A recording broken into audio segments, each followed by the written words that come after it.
Federal authorities just indicted 15 members and associates of the Minnesota-based group called Direct Action Minnesota.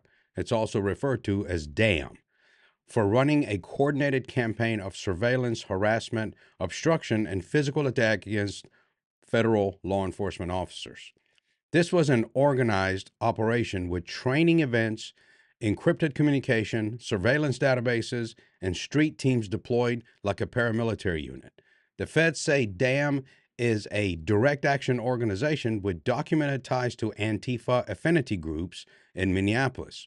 Members used encrypted signal group chats to share real-time intelligence on federal officers' vehicles, including license plates, vehicle descriptions, and agent locations.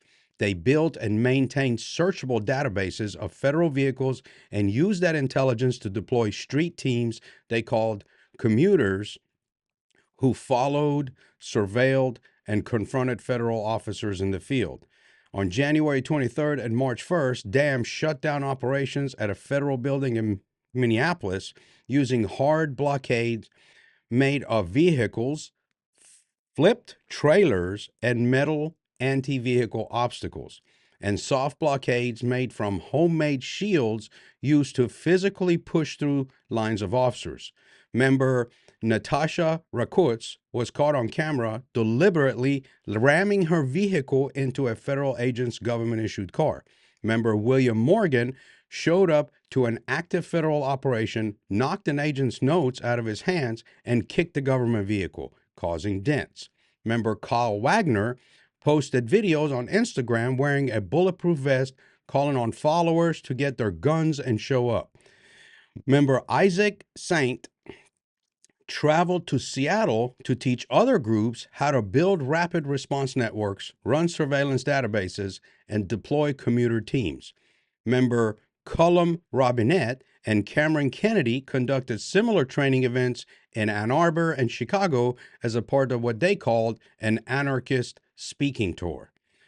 What these indictments describe is not a group of protesters who got out of hand. This is an organized organization that recruited members, trained them, assigned them operational roles, built surveillance infrastructure, used encrypted communications to maintain operational security, and traveled across the country to teach other groups how to replicate this model.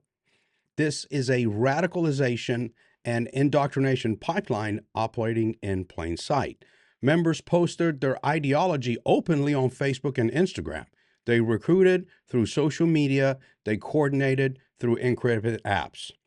If you want to understand how ideologically radicalized groups use online platforms, encrypted communication, and social media to recruit, train, and deploy members into organized violence, join my free and newly launched Radicalization Awareness Network community through the link in my bio. And as I've always said, please like, share, and follow. And if you see something, say something.